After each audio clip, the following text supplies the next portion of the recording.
사실 인간은 늘 탈진실의 시대에 살아가고 있다는 말을 자주 듣는다.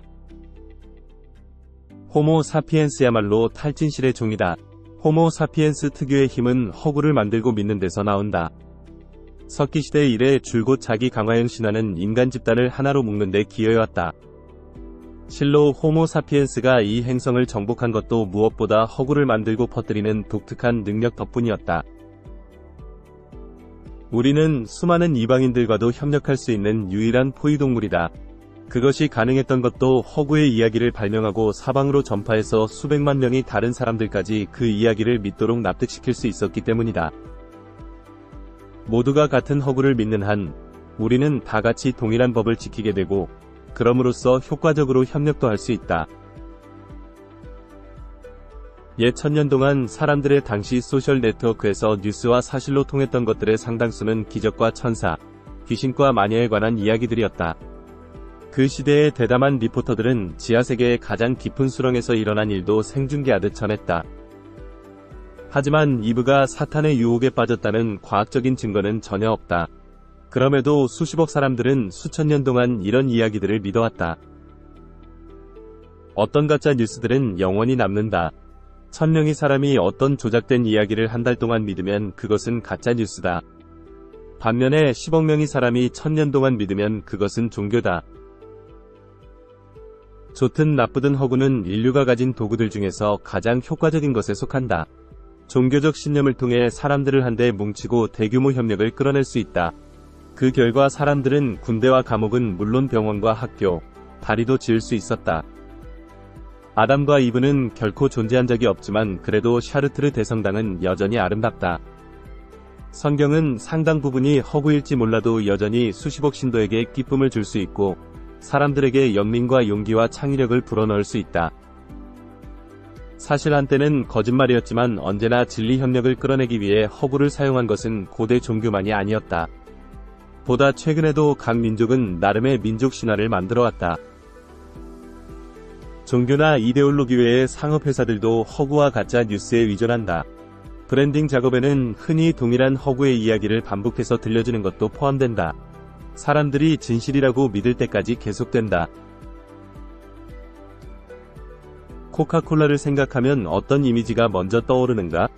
건강한 젊은이들이 운동을 즐기며 노는 장면이 연상되나? 아니면 과체중의 당뇨 환자가 병원 침상에 누워있는 모습이 떠오르나? 코카콜라를 많이 마신다고 해서 젊어지지도 건강해지지도 않고 몸매가 좋아지는 것도 아니다. 오히려 비만과 당뇨로 고생할 확률만 높아질 뿐이다. 하지만 수십 년 동안 코카콜라는 수십억 달러를 투자해 자사의 이미지를 젊음과 건강, 운동과 연결시켰고 수십억 명의 사람들은 무의식 중에 이런 연관성을 믿는다.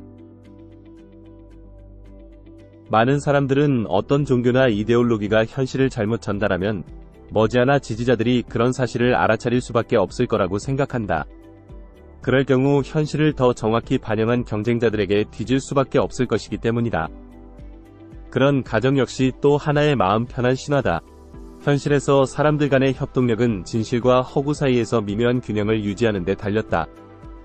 사실 사람들을 단결시키는데 거짓 이야기는 진실보다 본질적인 이점이 있다. 만약 자신이 속한 집단의 충성심이 얼마나 강한지 알아보고 싶다면 시험 삼아 사람들에게 분명히 참인 사실보다 어떤 불합리한 것을 믿어보라고 요구하는 편이 훨씬 낫다. 조직의 보스가 태양은 동쪽에서 떠서 서쪽으로 진다 라고 말할 때는 굳이 그에 대한 충성심이 없더라도 박수를 칠 수 있다. 하지만 보스가 태양은 서쪽에서 떠서 동쪽으로 진다 라고 할 때는 진정한 충성파들만 박수를 보낼 것이다. 마찬가지로 당신 주변 사람들 모두가 그런 터무니없는 이야기를 듣고 믿어준다면 당신이 위기에 처한 순간에도 그들은 당신 편을 들어주리라 신뢰할 수 있다. 공인된 사실만 믿겠다는 사람이라면 그의 충성심을 어떻게 할 수 있겠는가? 이렇게 말하면 적어도 어떤 경우에는 허구나 신화보다 공동의 합의를 통해 사람들을 효과적으로 조직하는 것이 가능하다는 반론을 펼 수도 있을 것이다. 실제로 경제 분야를 보면 돈과 협력이 어떤 신이나 신성한 경전보다 사람들을 훨씬 더 효과적으로 결속시킨다. 돈과 협력이라는 것도 사람들끼리의 협약에 불과하다는 사실을 모든 사람이 아는데도 그렇다. 성경을 믿는 진정한 신도는 나는 그것이 성스러운 책이라고 믿는다 라고 말할 것이다. 반면에 달러를 믿는 사람은 나는 다른 사람들이 달러는 가치가 있다고 믿는다는 사실을 믿는다 라고만 말할 것이다. 이처럼 달러가 인간의 창조물에 불과하다는 사실이 명백함에도 전 세계 사람들은 달러를 존중한다. 우리가 신성한 책을 존중하게 되는 과정이나 지폐를 존중하게 되는 과정이나 알고 보면 정확히 동일하다. 따라서 어떤 것이 인간의 협약에 불과하다는 사실을 아는 것과 어떤 것이 본질적으로 가치 있다고 믿는 것 사이에 선을 긋기란 불가능하다. 많은 경우 사람들은 이런 구분에 관해 모호한 태도를 취하거나 아예 잊는다.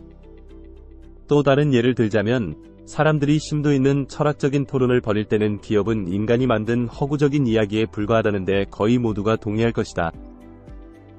그러니까 마이크로소프트는 그 회사가 소유한 사옥도 아니고 그 회사가 고용한 직원도 아니면 그 회사가 봉사하는 주주도 아니라는 얘기다. 단지 입법자들과 변호사들이 만든 복잡한 법적 허구일 뿐이다. 그럼에도 우리는 살면서 거의 매 순간 심각한 철학적 토론에 빠져들기보다는 기업 역시 호랑이나 사람과 똑같이 세계에 존재하는 실체인 것처럼 대한다. 허구와 현실 사이의 경계 흐리기는 여러가지 목적에 도움이 될 수도 있다. 재미를 위한 필요에서 생존의 차원에 이르기까지 용도는 다양하다. 인간에게는 이처럼 알면서 동시에 모를 수도 있는 놀라운 능력이 있다. 보다 정확히 말하면 무엇에 관해 진지하게 생각하면 알 수 있지만 대부분의 시간은 그것에 관해 생각하지 않기 때문에 알지 못한다. 가령 정말로 주의를 집중하면 돈이 허구라는 사실을 깨닫는다. 하지만 평소에는 그런 식으로 주의를 집중하지 않는다. 이 모든 말이 가짜 뉴스는 심각한 문제가 아니라거나 정치인들과 성직자들은 내키는 대로 거짓말을 해도 좋다는 뜻은 아니다. 또한 모든 것이 그저 가짜 뉴스일 뿐이고 따라서 진실을 발견하려는 어떤 시도도 실패하기 마련이며 진지한 저널리즘과 선전선동 사이에는 아무런 차이가 없다고 결론 내린다면 완전히 잘못 생각하는 것이다. 모든 가짜 뉴스의 기저에는 진정한 사실과 고통이 존재한다. 인간의 고통은 허구의 믿음에서 촉발될 때가 많지만 고통 자체는 엄연히 실제한다.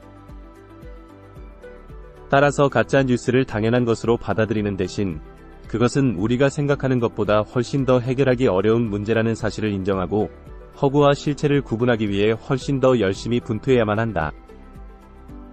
완벽을 기대할 수는 없다. 우리의 편견을 드러내고 정보원을 검증하는 데 시간과 노력을 들이는 것은 우리 모두의 책무다. 우리는 모든 것을 직접 조사할 수는 없다. 하지만 바로 그런 사실 때문에 우리는 적어도 우리가 선호하는 정보원을 세밀하게 따져볼 필요가 있다. 그것이 신문이든 웹사이트든 TV 방송이든 어떤 개인이든 마찬가지다. 어떻게 하면 세뇌를 피하고 현실과 허구를 구분할지에 관한 요령 2가지만 제시하겠다.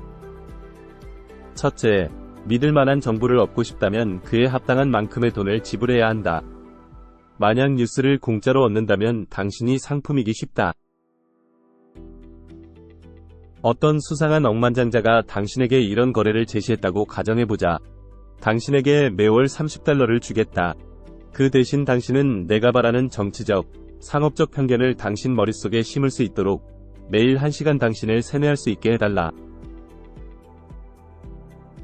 이런 거래를 받아들이겠는가?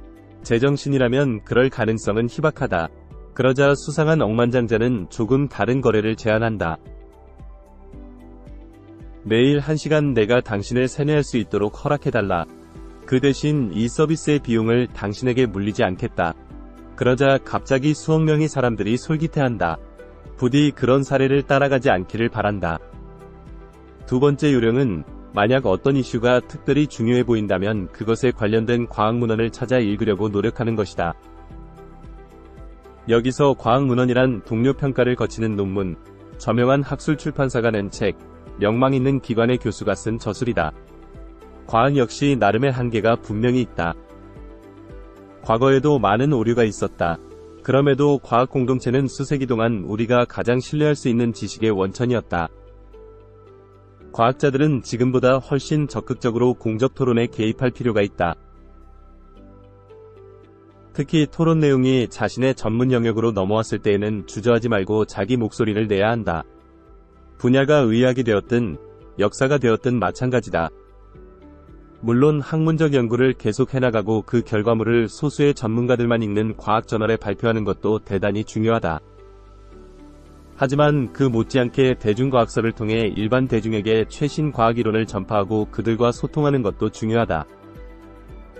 AI라든가 생명공학, 기후변화 같은 문제에 관한 대다수 사람들의 이해를 좌우하기 때문이다. 우리에게 좋은 과학이 필요하다는 것은 분명하다. 하지만 정치적 관점에서 본다면 좋은 SF 영화 한 편이 사이언스나 네이처에 실린 논문 한 편보다 훨씬 가치가 크다.